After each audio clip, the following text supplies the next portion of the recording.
Hello everyone, my name is Rakshit Sharma and welcome to J&K Competitive Channel. I hope everyone is doing okay. This video is continuation of Test Your Knowledge series and today we are going to attempt some MCQs from modern India portion of the history. और procedure बिल्कुल same रहेगा. After every question I be provided with 5 seconds. फिर मैं आपको उसका answer provide करूंगा. Then we will move on to next question. और ये प्रोसीजर चलता रहेगा जब तक हमारे सारे क्वेश्चन कंप्लीट नहीं हो जाते. और अगर आपको किसी क्वेश्चन को सॉल्व करने के लिए ज़्यादा टाइम चाहिए तो आप वीडियो को पॉज कर सकते हैं. और उसके बाद अगर आपको लगता है कि आप रिजल्ट से सेटिस्फाइड नहीं है, you can continue analysis with me. तो चलिए शुरू करते हैं बिना टाइम वेस्ट किए. Question number 1. The Bengal partition resulted in option A majority of Hindu population in East Bengal and the majority of Muslim population in West Bengal. Option B minority of Hindi speaking people in eastern Bengal and minority of Hindi speaking people in western Bengal. You have to choose the correct combination.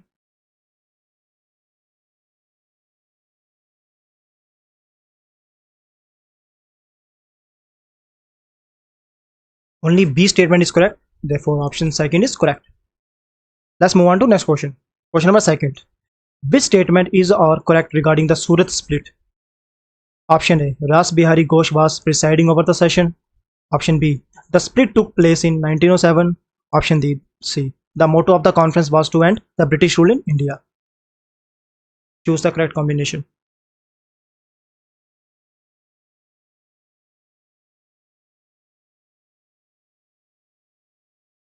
Only A and B statements are correct. Therefore, second option is correct.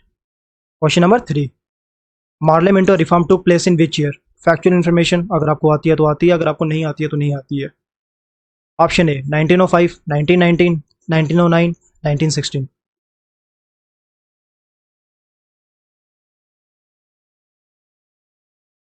Morley Minto reform लिए गए थे 1909 में. Question number 4. Which of the following changes brought by Morley Minto reform? अब जो 1909 में Morley Minto reform आया था उसमें चेंजेस क्या आई थी? Option A. Introduction of bicameralism. Option B. Satyendra P. Sinha became the first Indian to be appointed as a member of Executive Council of the Governor General. Option C. Introduction of direct elections. Option D. Provided separate electorate to Muslims. Choose the correct combination.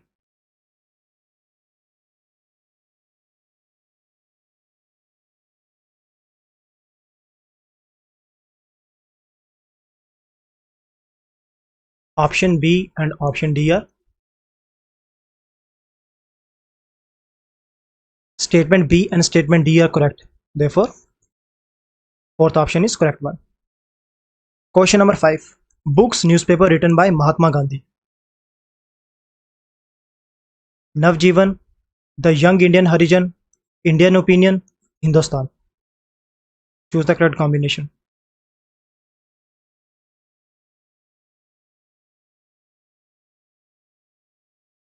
First three are written by Mahatma Gandhi. Therefore, fourth option is correct option. Question number 6. An elite group of Muslims met Lord Minto in Shimla in 1906 under the leadership of Dash to ask for separate electorate. Who was the leader? Muhammad Ali Jinnah, Ali Brothers, Aga Khan, Liaquat Ali.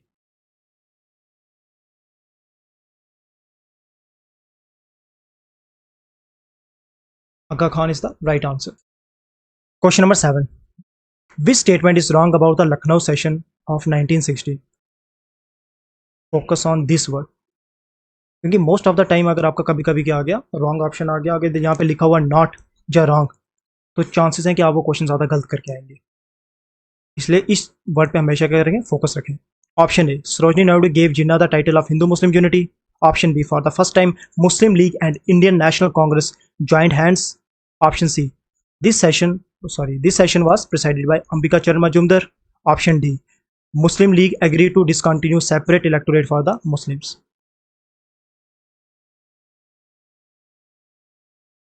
If you want more time, you can pause the video.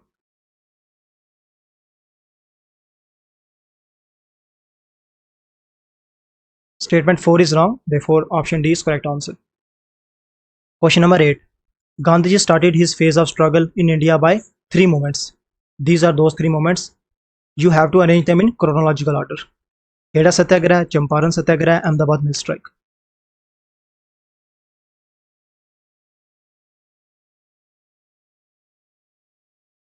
The first movement that took place is Champaran Satyagraha. Second one was Ahmedabad mill strike. Then third one was Kheda Satyagraha. Therefore, fourth is the correct answer.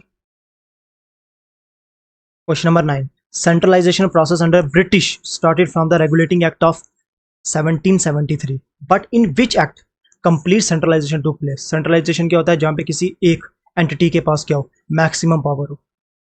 तो आपको पता करना है कि maximum complete centralisation की किस act के साथ पूरी होगी थी. Option A charter act of 1813, charter act of 1833, charter act of 1853, government of India act of 1858.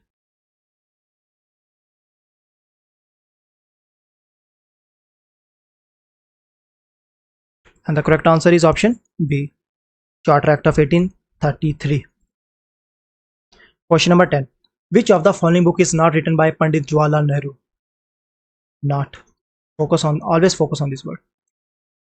This means 3 of these books are written by Pandit Jawaharlal Nehru. Discovery of India, Soviet Asia, Nation, National Herald.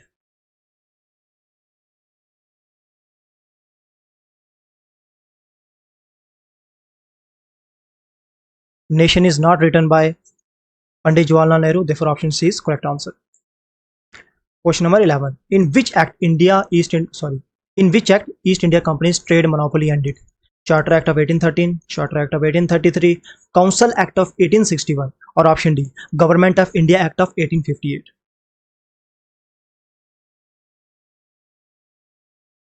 And the correct answer is option A, Charter Act of 1813. देखिए, अगर आपको maximum अगर आपके question ठीक है तो आपको आगे वीडियो कंटिन्यू करने की जरूरत नहीं है. अगर फिर भी अगर आप एनालिसिस देखना चाहते हो तो हम क्वेश्चन नंबर 1 से स्टार्ट करने वाले हैं, तो आप मेरे साथ कंटिन्यू कर सकते हो. फर्स्ट क्वेश्चन क्या है? The Bengal partition resulted in. Bengal partition के बारे में आपको एक हल्की सी बात बता देता हूँ. ये 1905 में हुआ था. और ये करने का रीजन क्या था कि उस टाइम बंगाल जो था वो क्या था, एक हॉटस्पॉट था रेवोल्यूशनरी एक्टिविटीज़ का. Most of the revolutionary activity जो इंडिया में उस टाइम होती थी वो कहाँ से स्टार्ट होती थी? बंगाल से. तो ब्रिटिशर्स चाहते थे कि किसी तरीके से इसे क्या किया जाए, डॉर्मेंट किया जाए इस रीजन को, ताकि यहाँ से रेवोल्यूशनरी एक्टिविटी ज़्यादा ना हो. तो उन्होंने बोला कि सबसे आसान रीजन क्या होगा? डिवाइड एंड रूल पॉलिसी खेलने का. हम क्या कर देते हैं, मुस्लिम्स को हिंदू से अलग कर देते हैं, बंगाली स्पीकिंग को हिंदी स्पीकिंग से अलग कर देते हैं. तभी उन्होंने क्या किया, 2 रीजन में उनको डिवाइड कर दिया, west Bengal, east Bengal. East Bengal में उन्होंने क्या कर दिया, मुस्लिम मेजोरिटी पीपल को रख दिया, और वेस्ट बंगाल में उन्होंने हिंदू मेजोरिटी पीपल को रख दिया. और एट द सेम टाइम उन्होंने हिंदी स्पीकिंग जो थे उनको वेस्ट बंगाल में रख दिया, और जो बंगाली स्पीकिंग मैक्सिमम थे, मेजोरिटी वाले थे, उनको क्या कर दिया, ईस्ट बंगाल में रख दिया. तो अब हम क्या करते हैं, ऑप्शन पढ़ते हैं. Option A, majority of Hindu population in East Bengal. देखो, resulted in majority of Hindu population. देखो, मेजोरिटी ऑफ हिंदू पॉपुलेशन कहाँ पे थी? वेस्ट बंगाल में, ना कि ईस्ट बंगाल में. इसका मतलब क्या है कि ऑप्शन ए यहीं पे गलत हो गया, आगे पढ़ने की जरूरत नहीं है. Option B, minority of Hindi speaking people in eastern Bengal. हम ईस्टर्न बंगाल की बात चल रही है और ये क्या कह रहे हैं, माइनॉरिटी ऑफ हिंदी स्पीकिंग. अगर यहाँ पे मेजॉरिटी ऑफ बंगाली स्पीकिंग है तो ऑब्वियस सी बात होगी कि यहाँ पे क्या होगा, बंगाली स्पीकिंग जो होंगे वो क्या होंगे, माइनॉरिटी में होंगे. इसका मतलब है यहाँ तक स्टेटमेंट बिल्कुल ठीक है. And minority of Bengali speaking people in western Bengal. अगर यहाँ पे हिंदी स्पीकिंग मेजोरिटी में तो बंगाली स्पीकिंग यहाँ पे क्या होंगे, माइनॉरिटी में होंगे. तो स्टेटमेंट ठीक है, तो इसलिए हमारा ऑप्शन सेकंड करेक्ट है. Question number second. Which statement is correct regarding Surat split. देखो, सूरत स्प्लिट जो आया था, यहीं से हमारी शुरुआत होती है किसकी, एक्सट्रीमिस्ट की. क्योंकि इससे पहले इंडियन नेशनल कांग्रेस में ज़्यादा कौन थे, मॉडरेट्स थे, जो कि इतने ज़्यादा रेवोल्यूशनरी एक्टिविटीज़ नहीं करते थे, वो इतने ज़्यादा हार्ड स्टांस नहीं लेते थे. वो ज़्यादातर प्ली, पटिशन और प्रे में बिलीव करते थे. वो बोलते थे कि ब्रिटिशर्स हमारे लिए आए हुए हैं, वो हमें सिविलाइज करना चाहते हैं.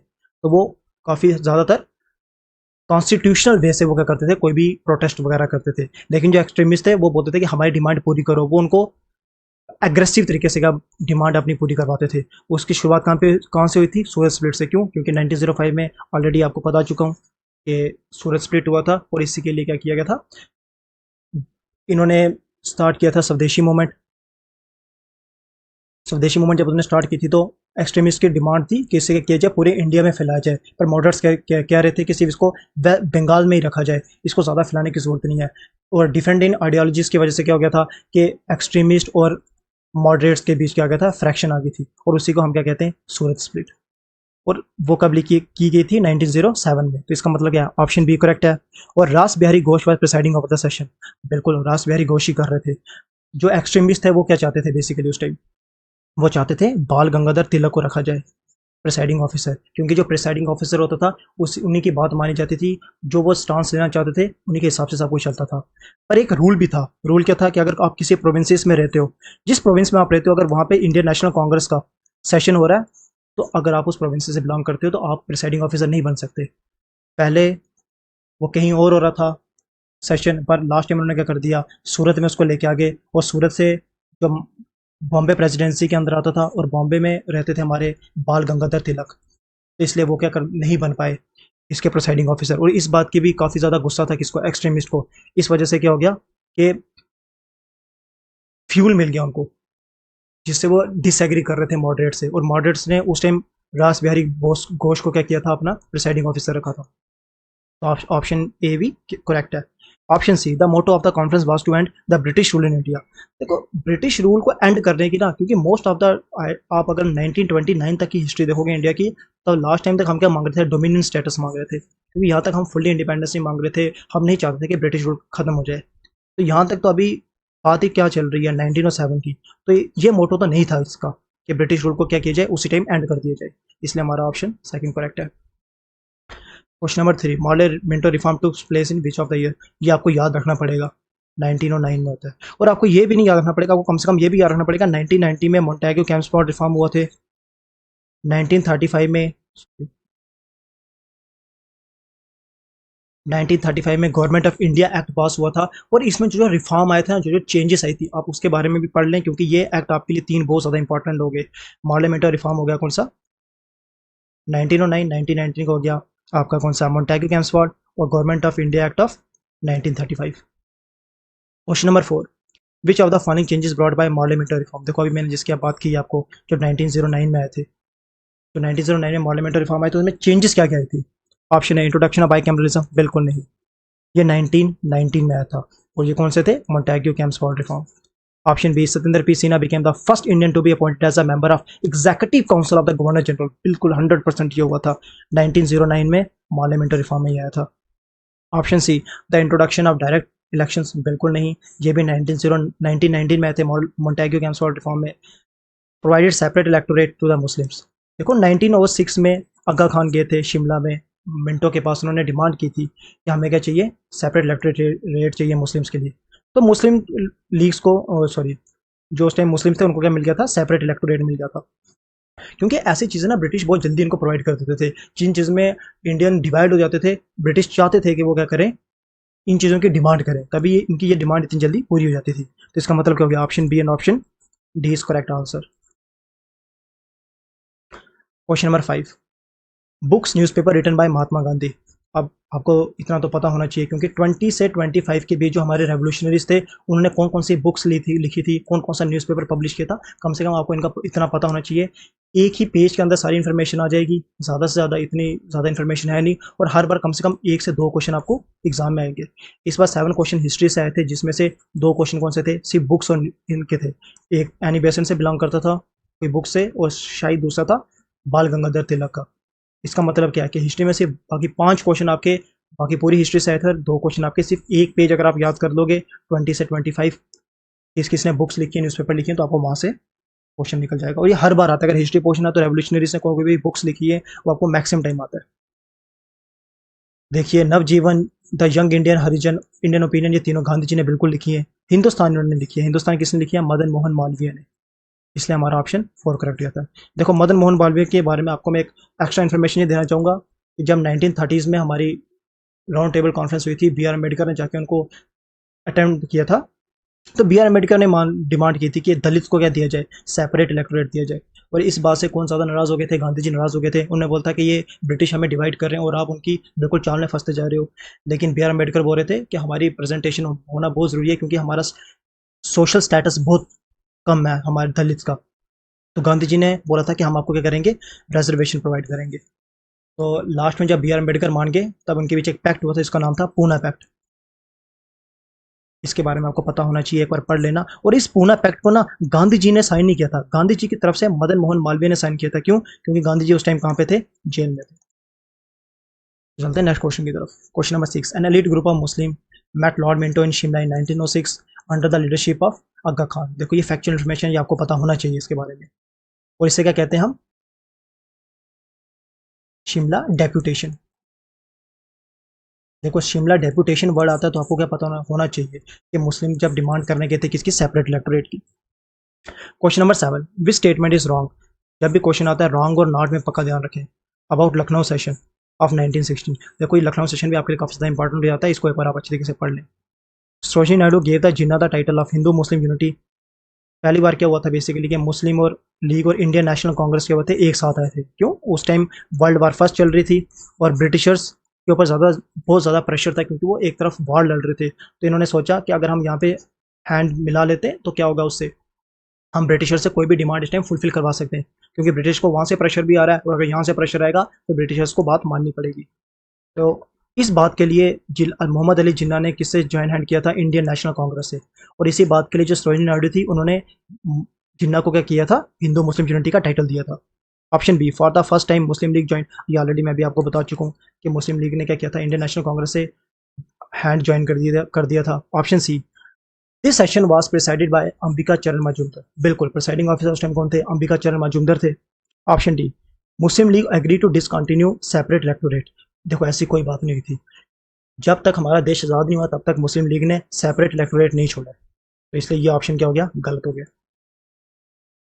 Question number 8, Gandhi ji started his phase of struggle in India by 3 movements. देखो आपको कम से कम इन 3 मूवमेंट्स के बारे में तो पता होना ही चाहिए, क्योंकि गांधी जी ने आने साथ ये 3 मूवमेंट्स पहले की थी। एक थी चंपारण सत्याग्रह जो 1917 के आसपास हुई थी, अहमदाबाद मिल स्ट्राइक 1918 के आसपास, बट ये फरवरी में हुई थी। और उसके बाद खेड़ा सत्याग्रह थी, ये भी 1918 में हुई थी, बट ये मार्च के आसपास हुई थी। इसका मतलब कि इसको क्रोनोलॉजिकल ऑर्डर में लगाना पड़ेगा। तो आपसे ऑप्शन क्या आएगा आपका? BCA। Question number 9, centralization process under British started from Regulating Act of 1773, but in which act complete centralization took place। देखो centralization क्या होता है कि अगर आपके पास पावर आपकी क्या है? डिस्ट्रीब्यूट है इस टाइम, उसको क्या किया जाए? इन सब से लेके किसी एक फिगर को दे दिया जाए, जिसको हम सेंटर कहते हैं। और सेंटर के पास अगर सारी पावर है तो उसको कहते हैं सेंट्रलाइजेशन। और ये सेंट्रलाइजेशन स्टार्ट कब की गई थी? ये 1773 से स्टार्ट की गई थी और ये कंप्लीट कब हो गई थी? 1833 में। अब आपको कैसे पता चला कि 1833 में? क्योंकि हमारे जो इससे पहले मैं आपको बता देता हूँ, गवर्नर जनरल रेगुलेटिंग एक्ट में ना जो गवर्नर ऑफ बंगाल थे उनको क्या बना दिया गया था? Governor general of Bengal. क्यों? क्योंकि सेंट्रलाइजेशन क्या हो रही है? स्टार्ट हो रही है। जो 3 प्रेसिडेंसीज थी उस टाइम कौन सी थी? एक बॉम्बे, एक थी मद्रास और एक थी हमारी कोलकाता। ठीक है, जो हमारी कलकत्ता थी उसको हम बंगाल भी कहते थे। ठीक है, अब बंगाल वाली के पास सारी पावर, उसको लेजिस्लेचर पावर पकड़ा दी गई। कहाँ से? बॉम्बे वाली की भी और मद्रास वाली की, दोनों की लेजिस्लेचर पावर किसको पकड़ा देगी? हमारी जो बंगाल वाली को। तो सेंट्रलाइजेशन पावर स्टार्ट होगी। और 1833 में क्या हुआ? यही जो गवर्नर जनरल ऑफ बंगाल थे उनको बना दिया क्या? Governor general of India. मतलब कोई भी अगर लॉ बना रहे तो गवर्नर जनरल ऑफ इंडिया पूरे इंडिया के लिए बना रहे। तभी यहाँ पे कंप्लीट सेंट्रलाइजेशन हो गया, किसी एक इंसान के पास पूरी की पूरी पावर आ गई है। और वो कब हुआ था? चार्टर एक्ट ऑफ 1833 में। Question number 10, which of the following book is not written by Pandit Jawaharlal Nehru. देखो डिस्कवरी ऑफ इंडिया उन्होंने लिखी है, सोवियत एशिया उन्होंने लिखी है, नेशनल हेराल्ड उन्होंने लिखी है, नेशन और इस सुधारक ये किन्होंने लिखी है? गोपाल कृष्ण गोखले। गोपाल कृष्ण गोखले माने जाते हैं वो किसके गुरु थे? महात्मा गांधी के। उन्होंने उनको क्या किया था? पॉलिटिकल गुरु उनके माने जाते हैं। आप ये भी बात याद रख सकते हैं। Question number 11, in which act east India company trade monopoly ended. देखो जब 1600s में कौन आए थे? हमारे ब्रिटिशर्स आए थे। जब ईस्ट इंडिया कंपनी आई थी तो रॉयल चार्टर उनको मिला था। किससे मिला था? क्वीन से मिला था कि सिर्फ ईस्ट इंडिया कंपनी क्या कर सकती है? इंडिया से ट्रेड कर सकती है और किसी के पास कोई अथॉरिटी नहीं है इंग्लैंड की कंपनी के पास इंडिया से जाके क्या करने का? ट्रेड करने का। और ये हर 20 ईयर बाद इसको क्या किया जाता है? रिन्यू किया जाता है। तभी आपने सुना होगा कि चार्टर एक्ट ऑफ 1773, 1793, 1813, 1833, ये 20 ईयर के बीच गैप क्यों है? क्योंकि हर 20 साल उसको रिन्यू किया जाता था। और जो क्राउन था वो उसमें चेंजेस लाती थी कि हमें कितना इस बार शेयर मिलना चाहिए आपकी इधर से। कोई भी अगर किसी टाइप की टेक्निकलिटी है वो चेंज करते थे किससे? चार्टर एक्ट से। और साथ ही साथ क्या करते थे? 20 साल के लिए उनके लिए चेंज उनको ज़्यादा उनकी वैलिडिटी बढ़ाते थे, बोलते थे कि सिर्फ आप ही क्या कर सकते हो, इंडिया के साथ ट्रेड कर सकते हो। तो 1830 में ना ये मोनोपोली एंड कर दी गई और 1833 तक ना सिर्फ क्या था, देखो 1813 में जब मोनोपोली उन्होंने सारी एंड कर दिया, इसका मतलब है कि लंदन से कोई भी आके कंपनी इंडिया में आके ट्रेड कर सकती है। बट जो टी और ओपियम ट्रेड है ना चाइना के साथ, वो अभी तक किसकी मोनोपोली थी, किसके पास, ईस्ट इंडिया कंपनी के पास। लेकिन 1833 में वो मोनोपोली भी खत्म कर दी गई।